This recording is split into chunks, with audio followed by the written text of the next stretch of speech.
and thought that I was going to like it. I was getting some interesting textures and stuff, and then when it dried, I didn't like it anymore.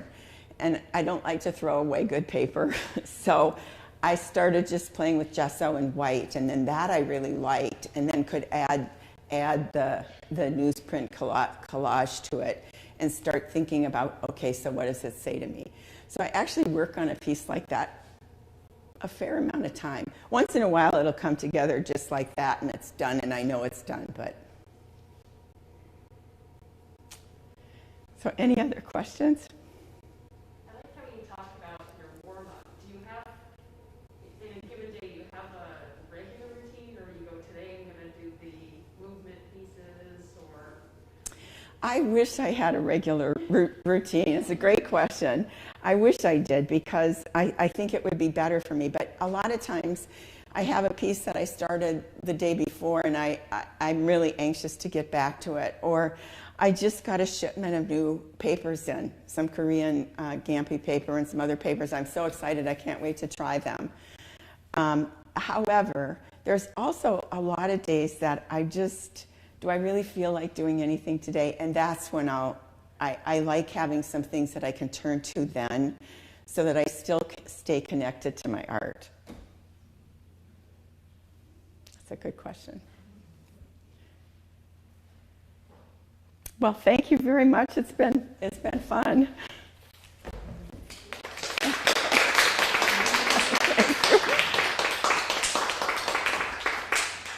Thank you so much, Roberta. Oh, you're welcome.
Hello.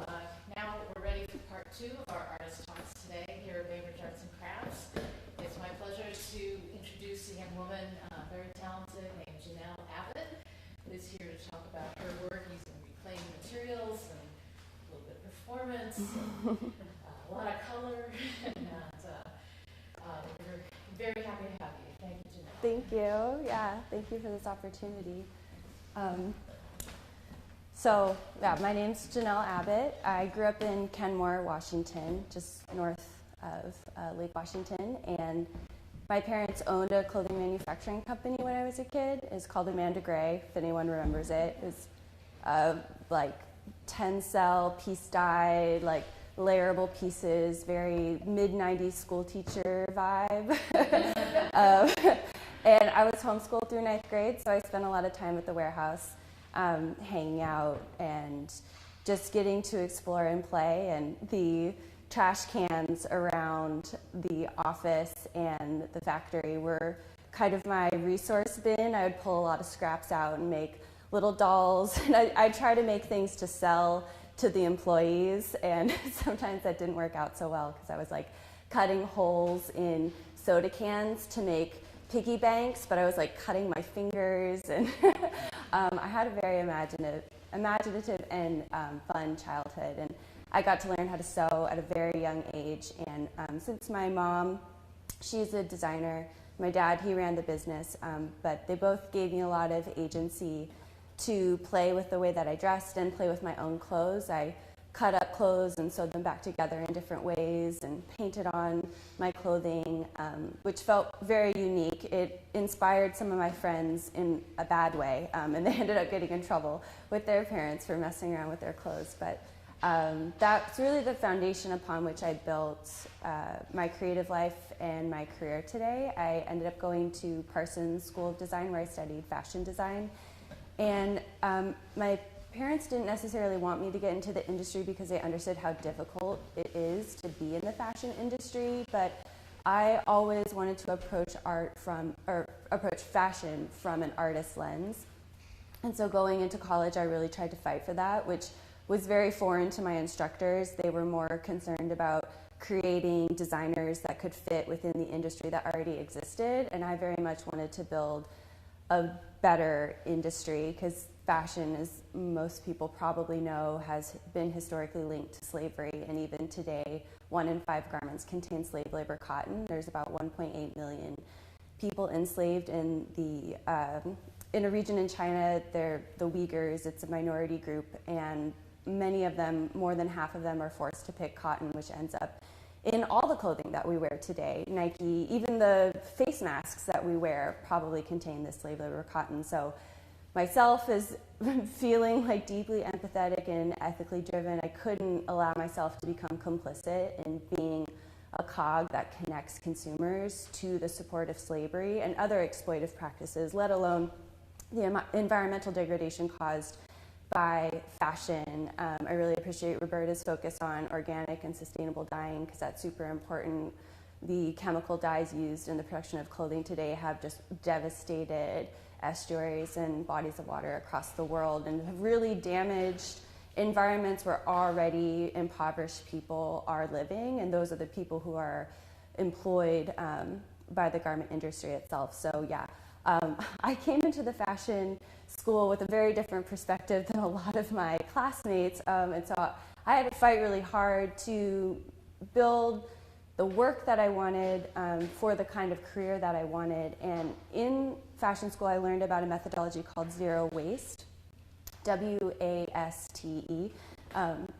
It's a practice which is actually really built on an ancient foundation of understanding a textile as a whole piece of material. And so when you design a zero waste pattern, you're thinking about every pattern piece slotting into the next, kind of like a giant puzzle, so that when you cut out the pattern pieces and assemble the garment, 100% of the original square or rectangle of fabric is present within that garment. Whereas with traditional manufacturing, if you think about the shape of a neckline, there's the positive shape of the scoop, but then there's that negative shape that just gets cut off and thrown away. So about 15% of textiles in manufacturing end up in landfills. And that's not even considering the amount of post-consumer waste that ends up in the landfills today. It's about 17 million tons annually that get trashed, and that's just, you know, clothing people no longer wear, clothing that gets stained, they're like, I can't fix it, just trash it. So anyways, the zero waste design methodology is very much focused about reducing the excessive textile waste that fast fashion has sort of navigated us towards today. And I found that to be very much, it resonated with my ethical standpoint and my design philosophy.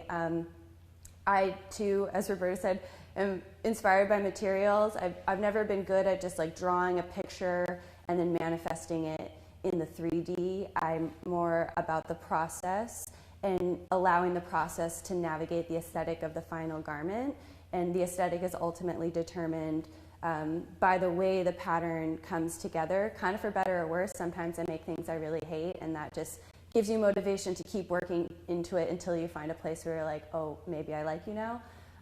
So I became very dedicated to zero waste, and that's really what I've built my creative foundation upon. But it extends beyond that. As you can see, the work that I'm doing here is both a fusion of fashion and furniture, which ends up kind of living in a world of sculpture. And after graduating, I came back to Seattle and ended up getting a job with a local artist who is a weaver.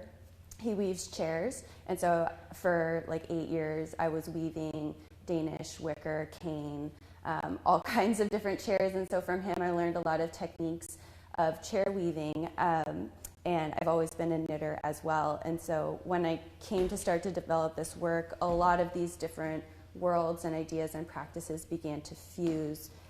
So to speak specifically about the work that I have present, both of these chairs started out as found chairs. I found this chair frame down the street from my studio, and this one I actually had to look online for a really long time to find the kind of chair frame that I needed. And originally this one actually had a wooden seat and back that screwed on, so when I bought it, I unscrewed those and then threw the wood in the wood pile for my neighbor, because he likes to have bonfires. And so once I get the chairs prepped and clean, then I warp up with, these are just different clothes and textile scraps. I've had a lot of people on Instagram DM me and be like, hey, I'm moving, do you want a bag of my old clothes? And I'll be like, send me some pictures, we'll see if I can work with it. And then they'll send me photos and I'm like, oh, I hate all of this, I don't want it. And then I'll be like, yeah, I'll take it. Because, you know, if it ends up at the Goodwill, chances are it's not going to live a very good life. It could end up in a textile recycling factory, which could be useful, but I feel like in part it's my duty to try to provide these like useless and just, I mean, sometimes just heinous things. Not that like the aesthetic of it is heinous, but it's, you know, it's like polyester, or it's like a clapped out yoga pants, like you can't wear those anymore, the knees are baggy, and or it's like pilling and just the quality is low. And so it's like, okay, what do we do? This thing exists. I feel like that's a big part of my philosophy as well. It's just like all this stuff exists and you can't deny that it exists. So how do we recontextualize it so that its existence can have some benefit to us all, as opposed to being just like a detriment to our society and destroying the planet even more than we already are? So yeah, I end up just with a lot of random clothing and textile scraps. And my design practice for when I'm making clothing, if I start with a full garment, I try to use that entire garment within, not necessarily that specific piece that I'm making, but within that collection, so that both with the zero waste pattern drafting and the zero waste upcycling, everything's accounted for. So I end up with very, very little waste, aside from seams. I have to cut out a lot of seams from garments. And so those seams end up, I'm trying to get to one, I see it in here. Those seams end up in here. Like this one is a seam from a sweater. And this is a seam from a men's button-up. So I save all those scraps and cut them into strips, or I've had some interns recently that I make do this work, and I feel really bad about it. If you're going to be an artist, you have to do a lot of repetitive, mundane, like just brain bleeding things. So I try to teach them that and then tell them to get a different job. Don't do it. Yeah, so I just sew them all together, and my technique is that I'll sew this stitch and then I'll pivot the next one around and line it up and sew that, and then pivot the next one and sew it. So I'm never cutting in between the stitches. I've just back stitching, get this one long stitch going, and then when I'm done, I cut them all out and they unravel, and then I roll them up into balls, and it's all kinds of stuff. Like this was a cover for a sewing machine, like a plastic fitted cover, and this is a great example of something nasty someone gave me. It was this polar fleece, but it was kind of like sticky and pilly, and yeah, it was just bad. But it ends up looking really beautiful. I actually don't know if anything ended up in here. But yeah, so it begins with that, which is a lot of labor of the cutting and the sewing and the wrapping and the prepping, and then you've got all your yarn, and then you're ready to weave. And so I warp up the weave, and with this, with both of these chairs actually, I weave across the front, and then I have to flip it over, and then I weave across the bottom. And the bottom obviously is about stability, but it's not as much about aesthetic, so I do longer passes on the bottom, but on the top I try to keep that standard basket weave of every other. And if you look close at this one, I found these pair of leather pants in a free box, and so there's little strips of that, there's some strips of a tarp, there's an old Letterman's jacket that I wore for a while, but it got really ragged, so I cut that all up, and there's some elastic here from a project that was failed, and these are my aunt's curtains that she unloaded onto me. There's some like cord and just all kinds of things end up, and I do try with a piece like this to consider the colors and sort of the rhythm. Sometimes I'll tear off my thread and pull a different thing in so that I get like a nice pop of color in different places, because I want it to be bright and lively, but I also think it's nicely grounded by having the mixture of like neutrals and blacks and whites, but I don't want it to be overwhelmed by those neutral colors, as opposed to this one. This one's actually made with factory scraps from Prairie Underground, if you're familiar with that brand. It's local, based in Georgetown. They do all organic, sustainable clothing, and so I'm friends with the folks who own it, and over the years they've given me a lot of materials, and so these are offcuts from some of their patterns. So it's mostly linen and cotton. I've gotten a lot of jersey from them as well, which might have ended up in the sweater. But once I get the chair all woven, and like this one I had to weave the back separately, and this one too, the back is even woven all the way up, just some faux fur right here. So I get the chair all woven, and then I work on the sweater, and so it's a whole separate process. And this is just an example. I've got another chair that I'm working on. This is part of the sweater that I'm developing. And this one I'm just knitting it. I'm not purling. This one I did both knit and purl, so you get a bit of a different stitch. This one's just knit, and so that's why you get kind of those stripes, as opposed to this one, which has got the V pattern in it. And I don't really have any reasoning for why I chose one or the other. It's just like, it was faster to just knit this one. And this one I started as a knit purl, but I don't use patterns when I knit these sweaters. I just sort of like a number and take myself as far as I need to go, and so sometimes things turn out well, sometimes they don't. This is an example of when it didn't turn out well. The neck, when you put it on, it actually fits somewhat well. I ended up really liking that aesthetic because it created more of the cocoon 3 or 4 years ago. I still do, but in a different way. But I was working 4 jobs. I was like trying to maintain my life, and I'm married, and like have friends and keep my activities up, and also build sort of like 2 different creative careers simultaneously. And I was like, I just can't keep doing this.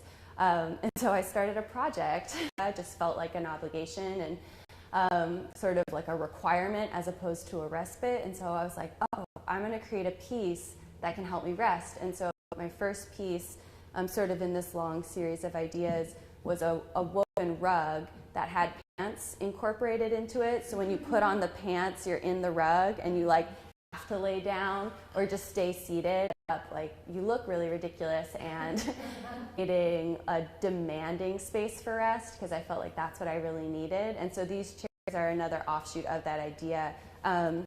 So it has a little bit of a different idea, but when you sit down, you have to get yourself into the neck and then put the two sleeves on. And so, sorry. Yeah, the sweater itself is very heavy because of the materials, and the gauge of the needle that I use is very big. So you can just stay seated here and feel that like a weighted blanket, you know, it's kind of calming. And there was some like groovy music going. I feel like it could be a really nice space. But this one is fun. It's hard to stand up in, but you can actually like walk around. For someone my height, this one works out well. If you're taller too, if you're shorter, it's a bit harder. But yeah, you can like go for a walk with this chair on, and then if you end up in a line somewhere and you're like, I don't want to stand, then you can just sit down very gracefully. Take a break here. So that's this one. Yeah.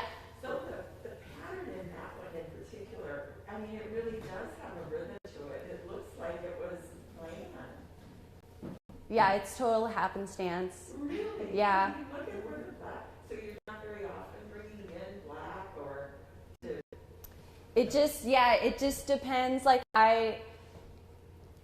I'm very specific about how I build my yarn. I try to keep a rhythm when I'm sewing my yarn, so that I have that sort of like black, white, neutral, bright kind of rhythm.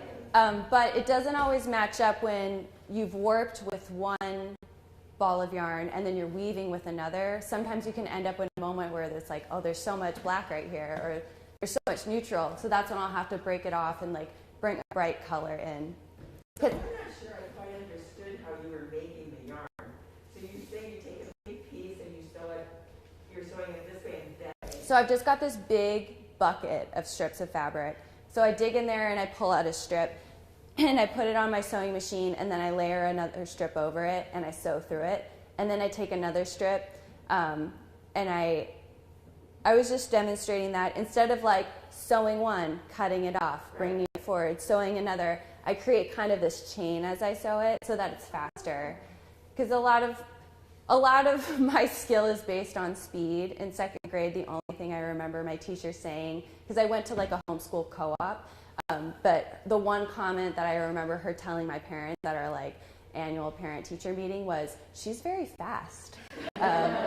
So yeah, I'm always looking for like, what's the fastest way to do it? And I think that's part of why I really love incorporating happenstance into my work, because I don't want to take a really long time sitting and articulating on some decision that's ultimately not going to matter, because in the end I find it more exciting to come across an idea in the process as opposed to over intellectualizing it and then coming up with an idea that in the end feels subpar to me, because it's like I could have always come up with a better idea. But if you're just accepting like what is, to me it feels more exciting because it opens up new ideas.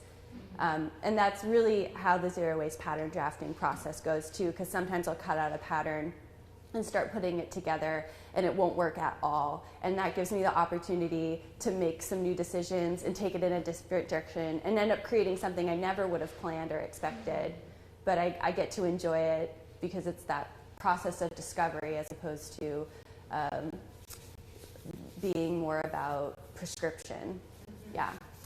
Yeah, so this chair is a little harder to stand up in, and in some ways it's a little more difficult to get into, partially because of the neck, and it's got really big sleeves, like bigger than my arms. A very tall person would fit well in this, but I think those big sleeves really help this one to be like, don't do anything. if you're in this chair because you're like swallowed up by the sweater. And this one, because the sweater is so big, I can't go on a walk with it. It drags quite a bit, but someone taller would be able to. So, yeah.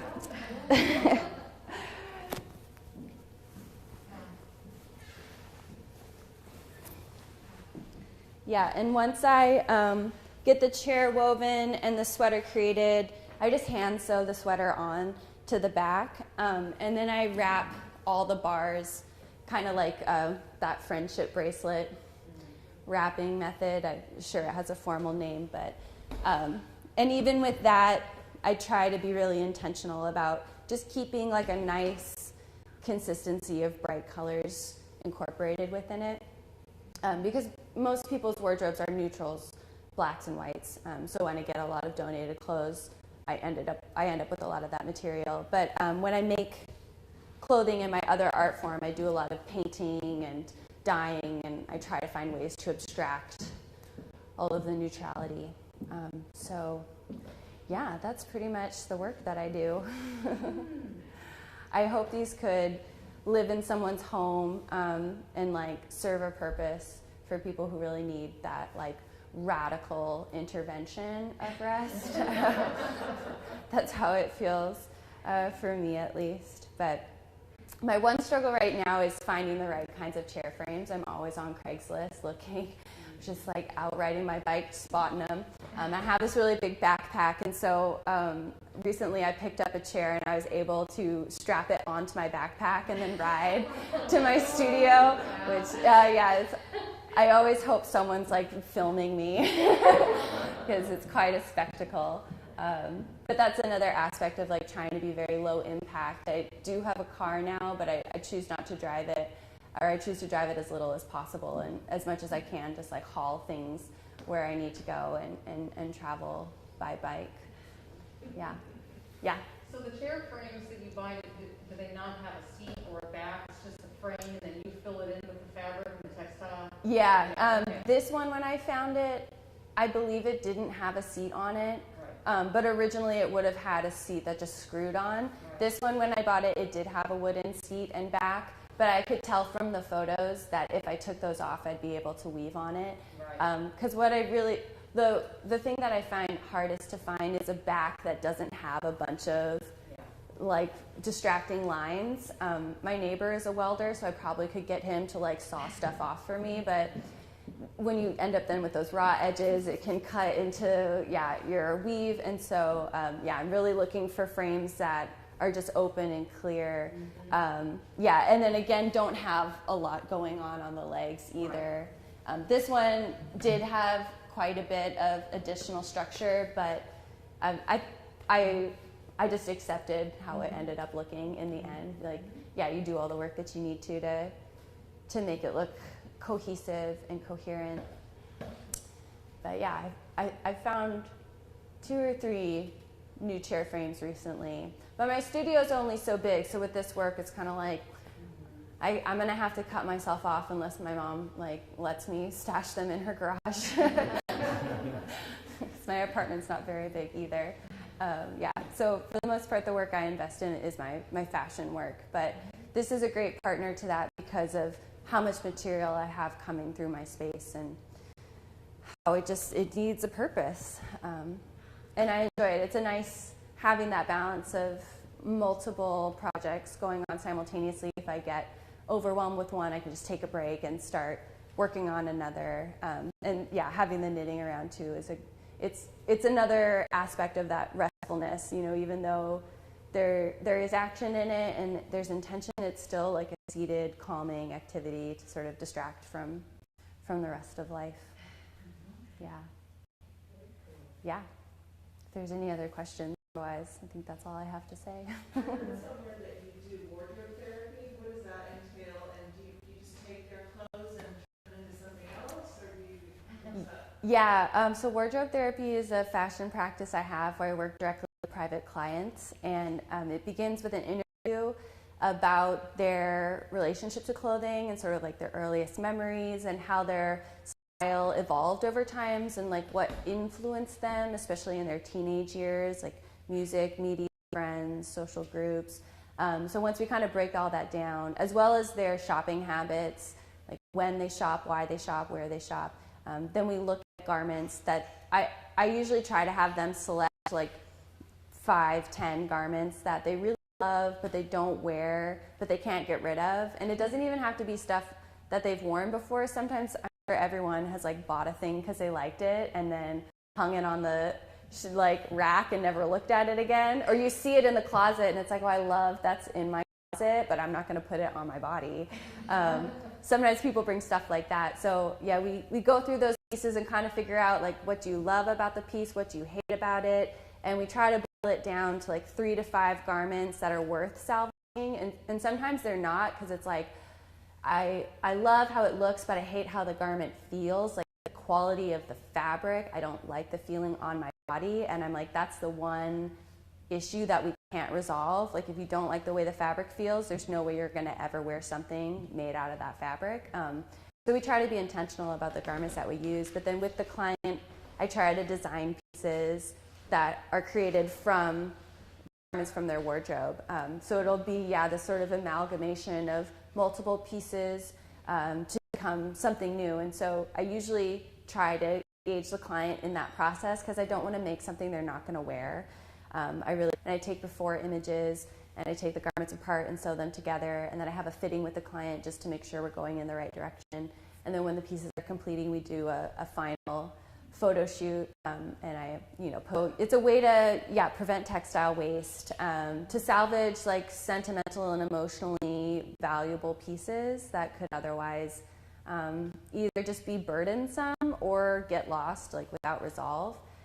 And I really enjoy the challenge of always trying to design for different aesthetics. So it's not about prescription, it's about affirmation. And so I'm not designing something I would wear or even want to make. I've made a lot of things that I don't like, but the client likes it and it fits in with the ethos of what I'm doing. And so that's the service that I provide. And it's zero waste too. So I use 100% of the original garment.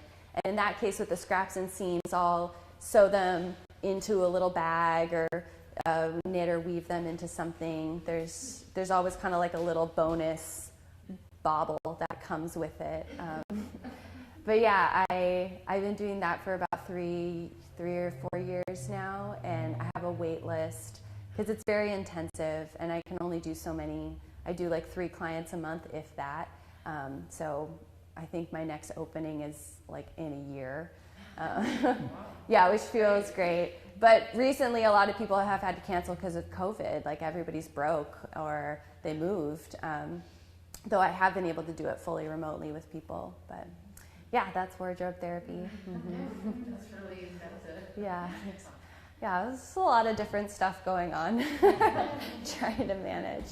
But it's all really built on the same foundation of just like, it might be garbage now, but it could be something even better later. It helps me process my anxiety. Yeah. It's very inspiring. Yeah, thank you.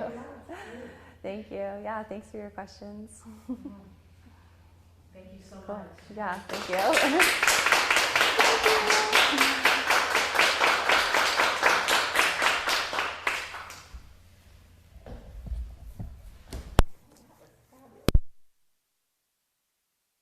Sure not to miss the Fresh Talent exhibition featuring 30 regional artists, all of them new to the gallery, at Bainbridge Arts and Crafts from October 1st through October 31st.